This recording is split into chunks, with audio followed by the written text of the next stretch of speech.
Akka naannoo keenyatti karoora tokko qabna. Waggaa 5 akka waggaa 25 fayyadamuu qabnaa jenneetu kaa'e.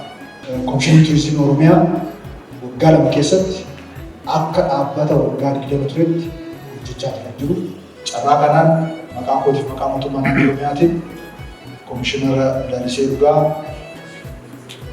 hooggantoota ishee faana jiran, hojjettoota ishee faana jiran, boordii Turizimii Komishinii Oromiyaas hunda isaanii galatoomaa ulfaadhaa jechuu barbaada.